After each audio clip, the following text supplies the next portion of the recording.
नमो बुद्धाय. जय भीम. मी तेजल खिल्लारे. लोकज्योती मराठी या यूट्यूब चॅनलमध्ये आपल्या सर्व प्रेक्षकांचे मनापासून स्वागत. जय भीम मित्रांनो, मी अनिल भालेराव, साहित्यिक, मुंबई. आज लोकज्योती या चॅनलच्या माध्यमातून मला या ठिकाणी जी संधी मिळाली त्याबद्दल प्रथमतः मी लोकज्योती या चॅनलचे संस्थापक आणि सर्वेसर्वा राजेश खिल्लारे यांचं प्रथमतः मी आभार मानतो. आणि आजचा विषय आहे आंबेडकरी साहित्य आणि त्यापुढील आव्हाने. आता आपण जर विचार केला आंबेडकरी साहित्य म्हणजे काय, आपण या खोलामध्ये जायला हवं आहे. खरं तर आंबेडकरी साहित्य हे जे साहित्य आहे हे मानवतावादी साहित्य आहे. आणि जे मानवतावादी साहित्य आहे त्याची जी परंपरा आहे, त्याचा जो वारसा आहे हा खूप मागे जातो आहे. म्हणजे आपण जर विचार केला, चारवाक्य आहे, लोकायत आहे, बुद्ध आहे, कबीर आहे, त्याचप्रमाणे संत रविदास आहे, तुकाराम महाराज आहे, अशी ही परंपरा आहे. या देशामध्ये दोन परंपरा आहेत साहित्यामध्ये. एक आहे ती ब्राह्मणी, दुसरी आहे बहुजनी. आणि या बहुजन साहित्यामध्ये आपण जर बघितलं की या ठिकाणी विदुराची भूमिका या ठिकाणी आपल्या साहित्यिक, कवी, लेखक यांनी घेतलेली आहे. आपण जर बघितलं की चारवाक्यांचं साहित्य काळाच्या ओघामध्ये नष्ट केल्या गेलं, त्याची नोंद या ठिकाणी होऊ दिली नाही. लोकायत नावाची परंपरा या देशामध्ये होती, ती संपवल्या गेली. पण बुद्धांच्या नंतर ज्या धम्मसंगीनी झाल्यात, सम्राट अशोकाने पहिल्यांदा ही संगीनी घेतली. आणि ही संगीनी म्हणजेच आमच्या बहुजनांचं पहिलं साहित्य संमेलन असं म्हणायला काहीच हरकत नाही. दुसरी संगीनी घेतली ती कनिष्काने, त्यानंतर हर्षवर्धनाने. म्हणजे ही परंपरा अशी पुढे पुढे पुढे पुढे जात राहिली. एकीकडे वैदिक परंपरा, ब्राह्मणी साहित्य होतं. हे जे ब्राह्मणी साहित्य होतं हे भ्रमाचं साहित्य होतं आणि कल्पनारम्य होतं. हे वास्तववादी साहित्य नव्हतं. आपण जर बघितलं की आपली साहित्याची परंपरा ही खूप मागे जाताना ते साहित्य वास्तववादी आहे, मानवाचं कल्याण करणारी आहे. त्या ठिकाणी समता, बंधुता, स्वातंत्र्य, न्याय याची भूमिका त्या साहित्यामध्ये दिसून येते. आपल्या भारतामध्ये संत रविदास यांनी बेगमपुरा नावाचं जे एक आदर्शवादी राज्य व्यवस्था उभी केली आहे ती त्यांनी त्यांच्या साहित्यातनं मांडलेली आहे. ऐसा चाहू मैं राज जहा ना रहेगा कोई भेदभाव, हे संत रविदास सांगतात. कबीरांचं साहित्य तर सगळ्यांनाच माहीत आहे. त्यांचं साहित्य म्हणजे मराठी हिंदी साहित्यामध्ये त्यांनी मांडलेले दोहे हे एक विद्रोही साहित्य आहे असं आपल्याला सांगता येतं. आणि हीच परंपरा पुढे पुढे तुकाराम महाराज असतील. म्हणजे आपण जर बघितलं हे बहुजन साहित्यच हेच खरं आंबेडकरी साहित्य आहे असं आपण म्हणू शकतो. आणि बाबासाहेबांच्या ह्यातीमध्येच अनेक लोकांनी बाबासाहेबांवरती कविता, कथा, कादंबऱ्या लिहिल्या. आणि या साहित्याचा खरा नायक हा बाबासाहेब ठरतोय. आणि हे साहित्य पुढे पुढे येतं आहे. या साहित्यातनं आमच्या वेदना, व्यथा, आमच्या समस्या, आमचं जगणं हे सगळं त्या साहित्यातनं आमचे साहित्यिक मांडतात. ती भावना ब्राह्मणी साहित्य किंवा आजच्या प्रगत मराठी साहित्यामध्ये अजिबात नाही आहे. कारण आपण जर नावं घेतली त्यांच्या साहित्यामध्ये पुराण कथेतले जे नायक नायिका असतात ते साहित्य त्या ठिकाणी त्याच्यावरती ते उहापोह करतात. त्या साहित्यामध्ये आता ययाती नावाची कादंबरी आहे. ही काय आहे? ययाती हे एक महाभारतातलं पौराणिक पात्र आहे आणि तो पौराणिक पात्र ती ययाती नावाची व्यक्ती म्हातारी होते आणि म्हातारी झाल्यावरती ती पुन्हा तरुण होऊ पाहते, तारुण्यात येऊ पाहते. म्हणजे काय होतं याच्यात काय आहे? त्याने ते मान्यच केलं नाही आहे वास्तविकता, की बुद्धाने सांगितलं आहे की तुमचं वय, तुमचं आजार आणि मृत्यू हे अटळ आहे. पण त्या ययातीसारख्या कादंबरीमध्ये ते भ्रमिक किंवा ते क्षणिक जे पात्र आहे ते पुन्हा तारुण्य मागते. यातनं काय दिसतं? अश्लीलता दिसते. म्हणजेच काय आहे? हे साहित्य अश्लील साहित्य असं म्हणायला काहीच हरकत नाही आहे, कारण त्यांच्या कथा ह्या रोमॅन्टिक प्रणय कथा असतात. याच्यामध्ये एक राजा एक राणी किंवा एक नायक एक नायिका असतं. पण आमच्या साहित्यामध्ये आमच्या आईच्या, वडिलांच्या, आमच्या पूर्वजांच्या वेदना त्या ठिकाणी मांडत असतो आणि या ठिकाणी तमाम बहुजनांचा, विविध जातीचा आवाज आम्ही त्या साहित्यातनं उठवत असतो आणि हेच बाबासाहेबांना अभिप्रेत होतं. बाबासाहेबांचं साहित्य हीच आंबेडकरी साहित्याची मूळ प्रेरणा आहे. या साहित्यातनं डॉक्टर यशवंत मनोहरांची एक छानशी कविता आहे, कालचा पाऊस आमच्या गावी आलाच नाही. कालचा पाऊस आमच्या गावी आलाच नाही, एरवी आम्ही आस्वाद पीक काढलं. बघा किती सुंदर कल्पना आहे की कालचा पाऊस आमच्या गावी आलाच नाही, म्हणजे आजही आम्ही गावगाड्यामध्ये बाहेर असतो. तुमची सुख समृद्धी आमच्यापर्यंत पोहोचलीच नाही आहे, आम्ही आश्वावर जगतो. दसरांची कविता काय सांगते हे सगळ्यांना माहीत आहे की त्यांनी आमच्यासाठी मंडप कधी उभारला नाही आणि फॉकलंडच्या भडव्यापेक्षाही तुमची सहानुभूती आम्हाला कधी मिळाली नाही. म्हणजे इतकी साधी सिंपल कविता ही कविता आहे, ढसाळांची आहे. केशव मेश्राम असतील, लोकनाथ यशवंत असेल, त्याचप्रमाणे आमचे भुजंग मेश्राम असतील, असे अनेक कवी त्या ठिकाणी आपल्याला दिसून येत आहेत. आणि सगळ्यात महत्त्वाचं म्हणजे महाराष्ट्रामध्ये पहिल्यांदा दलित साहित्य संमेलन भरलं होतं. त्याचे अध्यक्ष होते लोकशाहीर अण्णाभाऊ साठे. यांची ती कविता आहे, मज सांगून गेले भीमराज, की ती कविता मला आठवत नाही ती कविता. त्या कवितेतनं केवढा मोठा आशय आपला व्यक्त त्यांनी केलेला आहे. म्हणजे त्यांच्या कथा आहे, त्यांच्या कादंबऱ्या आहे. त्यांची फकीरा नावाची कादंबरी जी आहे त्यांनी बाबासाहेबांना अर्पण केलेली आहे. त्यांच्यावरती प्रभाव हा कम्युनिस्टांचा असला तरी त्याचा मूळ बेस हा आंबेडकरवाद आहे हे दिसून येत असतं.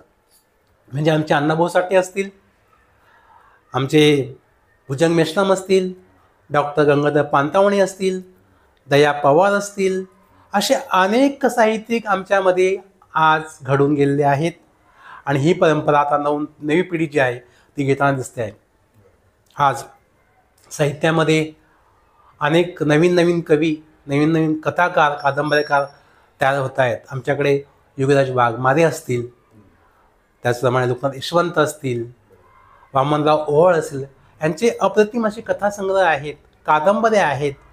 म्हणजे आता हे साहित्य अतिशय याला व्यापक असं स्वरूप आज मिळताना दिसतं आहे. आणि हे आंबेडकरी साहित्य लोककल्याणकारी आहे. याच्यामध्ये स्वातंत्र्याची भावना आहे, समतेची भावना आहे, न्यायाची भावना आहे. म्हणजे हे साहित्य सगळ्या समाजाला घेऊन चालणारं आहे. या ठिकाणी कुठलाही भेदभाव होत नाही. यापूर्वीचं जे मराठी साहित्य होतं यामध्ये फक्त जे नायक नायिका असायचे हे फक्त उच्चवर्णीय असायचे. पण आताच्या कादंबऱ्यामध्ये उत्तम कांबळेंची कादंबरी असेल, त्या कादंबरीचा नायक हा एक दलित माणूस असतो. मी जेव्हा जात चोरली या कथेमध्ये नायक हा दलित समाजाचा असतो. म्हणजे बाबूराव बागुल असतील, असे अनेक आमच्याकडे साहित्यिक आहेत. त्यांनी आमच्या समाजाच्या, मग ते भटके विमुक्त असतील, इतर मागासवर्गीय असतील, दलित असतील, शोषित असतील, या सगळ्यांच्या भावना या साहित्यामध्ये उमटताना दिसत आहेत. आणि खऱ्या अर्थाने हे साहित्य व्यापक स्वरूपामध्ये मोठं होत असताना त्याला असा व्यापक असा कळससुद्धा आता त्याला मिळतो आहे. पण दुर्दैवी असं आहे, आजची आव्हानं अशी आहे की आजच्या सोशल मीडियाच्या माध्यमातून आज लोकांपर्यंत आम्ही पोचतो आहोत, पण आज प्रिंट मीडिया संपत चालला आहे. त्याचप्रमाणे एकेकाळचा प्रसार माध्यमं जी होती, टी व्हीसारखी चॅनल, आज ते बंद पडत आहेत. आणि कुठंतरी आज फेसबुक किंवा व्हॉट्सअपसारखी अकॅडमी किंवा जी विद्यापीठं निर्माण होत आहेत, त्याच्यामध्ये फेक साहित्य हे निर्माण होताना दिसतं आहे. त्याच्यावर लोक विश्वास ठेवत आहे. हे साहित्य कुठंतरी थांबलं पाहिजे आणि खऱ्या अर्थाने जी भावना समाजाविषयी आहे, समाजाप्रती आहे, जे लोककल्याणकारी आहे, ती भावना खऱ्या अर्थाने प्रसारमाध्यमं किंवा जो मास मीडिया आहे, व्हॉट्सअप आहे, फेसबुक आहे किंवा जे काय असेल इंस्टाग्राम, याच्यावरती खऱ्या अर्थाने हे साहित्य पोचलं पाहिजे. केवळ समाजाचं करमणूक करणं किंवा एंटरटेनमेंट करणं हा हेतू असता कामा नये. तर त्या ठिकाणी लोकांचं कल्याण होणं आणि त्यांच्या ज्या काय अन्यायकारक भावना आहेत ते लोकांपर्यंत पोचणं गरजेचं आहे. आणि म्हणून मी सांगतो की आंबेडकरी साहित्य हेच खऱ्या अर्थाने मानवतेचं साहित्य आहे. ह्याही पुढे असं विचार करतो की आंबेडकर साहित्य आपण ते इतिहास बघितला असेल, पण यापुढे आपल्याला आपल्या जे साहित्यिक आहे, आपले लेखक आहे, यांची काय भूमिका असावी. तर आपण आपला हा जो वारसा आहे हा पुढे जतन केला पाहिजे. कारण त्यासाठी लेखकाची भूमिका फार मोठी आहे. कारण राजकारणामध्ये सत्ता बदलते, त्याचे प्रतिसाद उमटतात, हा भाग वेगळा. पण सामाजिक सत्तेमध्ये आपल्याला लेखकाची एक भूमिका असते, ती आपण निभावली पाहिजे. आपल्याला आज काय माहिती तुकाराम महाराज, आपल्याला काय माहिती संत कबीर, आज त्यांचं साहित्य आज आपण वाचतो आहोत. त्यामुळे आपल्याला तत्कालीन समाज व्यवस्था किंवा त्यांनी केलेला विद्रोह हा कळतोय. ते साहित्य जे होतं, तुकाराम महाराज असतील, संत कबीर असतील, तर या साहित्यातून आपल्याला त्या काळचं तत्कालीन समाज कळतो, पण त्यांची विद्रोहाची भावनासुद्धा कळते आणि समाज प्रबोधन ही आपली भूमिका असली पाहिजे. आजकालचे साहित्यिक बरेच साहित्यिक बघितले की ते लिहितात कशासाठी, प्रसिद्धी, पैसा, पुरस्कार, या गोष्टी महत्त्वाच्या नाही. साहित्य हे असं पाहिजे की ते प्रसिद्धीच्या पलीकडे जायला पाहिजे.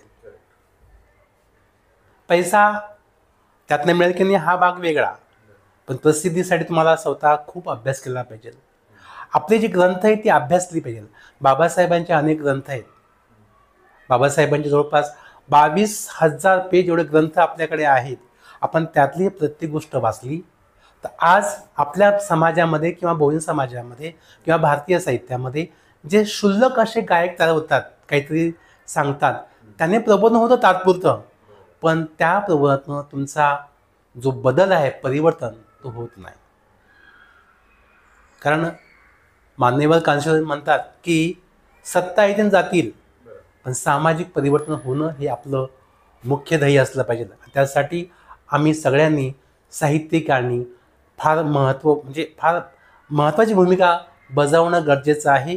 म्हणून आपण लक्ष देऊन साहित्य लिहिलं पाहिजे, कादंबऱ्या लिहिल्या पाहिजे, कथा लिहिल्या पाहिजे, ज्यामध्ये बहुजन समाजाच्या, शोषितांच्या, पीडितांच्या, गरिबांच्या भावना त्या ठिकाणी उमटल्या पाहिजे. त्यांचे जे प्रश्न आहेत त्या ठिकाणी प्रतिबिंबित व्हायला हवे आहेत. तर खऱ्या अर्थाने आम्ही हे साहित्य लोकसाहित्य आहे, हे साहित्य मानवतावादी साहित्य असं आपल्याला म्हणण्यास खूप खूप वाव मिळेल. म्हणून मी सांगतो की आजच्या लेखकांनी की आज आपण आपलं साहित्य लिहिताना की प्रत्यक्ष सर्वे केला पाहिजे. रिसर्च मेथॉडॉलॉजी जी असते, तुम्ही संशोधन पद्धती शोधल्या पाहिजे. केवळ उथळ लिहून चालणार नाही, त्यासाठी पुरावे शोधले पाहिजे. आज आपण जेव्हा बघतो समाजामध्ये जे प्रश्न आहेत त्यांच्यामध्ये जाऊन मिसळलं पाहिजे. आज या समाजामध्ये वर्ग तयार झाला आहे.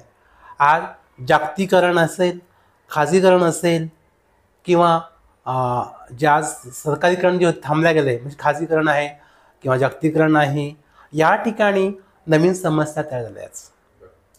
आज सिक्युरिटी गार्ड यासारख्या जो समाज आहे हा तमाम बहुजन समाजातलाच आहे आणि आज ते 12-12 तास काम करतात. त्यांच्या भावना इथे उमटल्या पाहिजे. आज आपण बघतो मॉल संस्कृती तयार होते, उच्चवर्गीय लोक जातात, खरेदी करतात, पण तिथला जो सेल्समन आहे, तिथला जो नोकर आहे, त्याच्या समस्या आपल्यापर्यंत पोचत नाही. छान छान जग दिसतं आहे, पण हे जग फसवं आहे. कारण हे तुमच्या आमच्या शोषणातून तो पैसा त्यांनी घेतलेला आहे आणि म्हणून भांडवलशाही विरुद्ध किंवा ब्राह्मणशाही विरुद्ध लढायचं असेल तर आम्ही आमच्या लेखण्या ह्या जागृतपणे चालवायला हव्यात आणि त्यातनं कथा आहे, कादंबऱ्या आहेत किंवा कविता आहे त्या आम्हाला मांडता यायला हव्यात. आपण बघतो आज जग खूप प्रचंड असं जवळ आलं असं म्हणता येईल आपल्याला. आपण बघतो की आज निग्रो साहित्य असेल, अमेरिकन साहित्य असेल किंवा पर्लबक असेल किंवा किओस्की असेल, अशा अनेक विचारवंत जगाच्या त्याला लास्की असेल, त्याचप्रमाणे डॉटोस्की असेल, ह्या लोकांचं साहित्य आपण वाचलं पाहिजे. त्या ठिकाणी आपण एक विचार केला पाहिजे की आपला जो समाज आहे हा फक्त संकुचित समाज हा जो विचार आहे ना हा याच्यापैकी जायला पाहिजे. आज अनेक समस्या आहेत, बांगलादेशच्या समस्या आहेत, रोहिंग्याच्या समस्या आहेत, तीही माणसं आहेत, त्यांच्या साहित्यावर लिहिलं पाहिजे. माझी जी कादंबरी आहे बांगलादेशी ती याच्यावरतीच आहे. कारण काय की सर्वसामान्य माणसं बांगलादेशी आपल्या देशात जे येतात ते येत नाही, त्यांना आणल्या जातं. चितगाव ज्या टेकड्या आहेत त्या टेकड्यामध्ये आपल्या भारतातले पश्चिम बंगालचे व्यापारी त्या ठिकाणी जाऊन लोकांना इथे आणतात, स्वस्त मजुरी त्यांच्याकडनं मिळते आणि मग त्यांनी काम नाही केलं की त्यांना पकडून द्यायचं. भारतामध्ये बॉम्ब सुटला की त्यांना पकडायचं. म्हणजे ह्या लोकांना बदनाम केलं जातं. तीही माणसंच आहे, ते गरीब आहे, शोषित आहेत, त्यांच्या समस्या मांडता यायला पाहिजेत. आज तिबेटची समस्या आहे त्याच्यावरती बोलता यायला पाहिजे. म्हणजे आपलं जे साहित्य आहे हे ग्लोबल व्हायला पाहिजे. निग्रोंच्या समस्या आहेत, अमेरिकेमध्ये समस्या आहेत.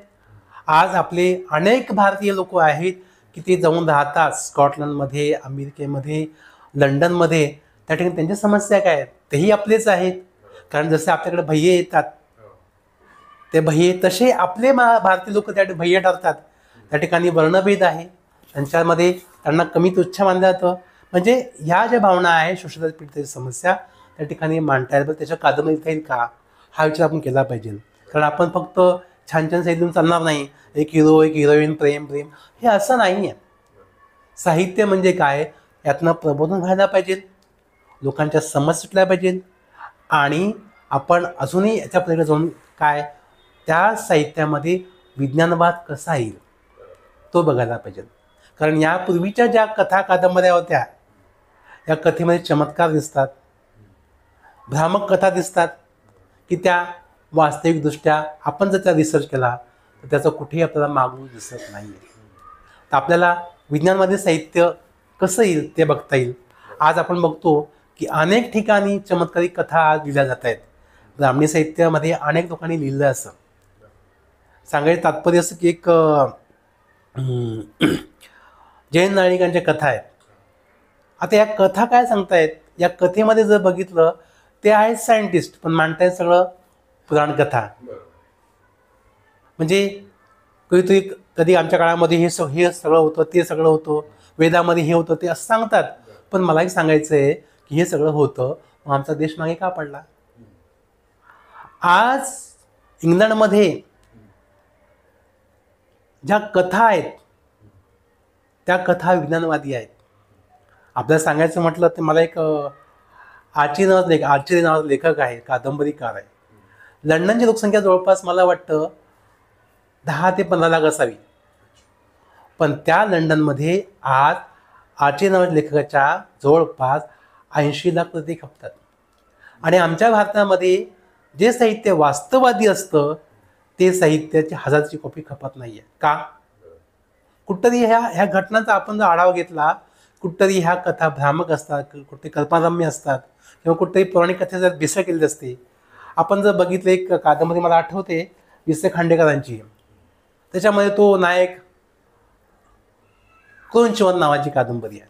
त्याच्यामधून नायक रामायणची कथा वाचतोय, त्याची बायकोची मरते आहे, ती आजाराने कणते आणि हा नायकडे भ्रामक कथा वाचतोय. म्हणजे या कथेतून तुम्हाला काय दाखवतं, समाजासमोर जर आदर्श ठेवायचा असेल तर तुम्हाला त्यांच्या भावना साहित्यामध्ये यायला पाहिजे, त्यातनं तुमचं प्रबोधन व्हायला पाहिजे आणि त्याच्या जगण्यासाठी त्यातनं काही मिळेल का.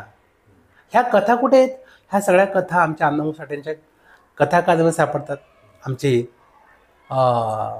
बाबूराव बागुल आहे, मी जेव्हा जात चोरली किंवा मन स्वस्थ होत आहे, किंवा सूळ नावाची कथा असेल, किंवा आमचे योगराज वाघमारे यांची बेगड नावाची कथा आहे, लोकनाथ देशमुखांच्या बैल नावाची कथा आहे. अशा अनेक कथा आहे की त्या आमच्या सामान्य जीवनाशी संबंधित आहे. असं साहित्य निर्माण होणं गरजेचं आहे. आणि हा जो संघर्ष आहे साहित्यातला, हा अखंड आहे, हा संपणार नाही. आपण जर बघितलं की हा जो संघर्ष आहे हा अनादी काळापासून आहे.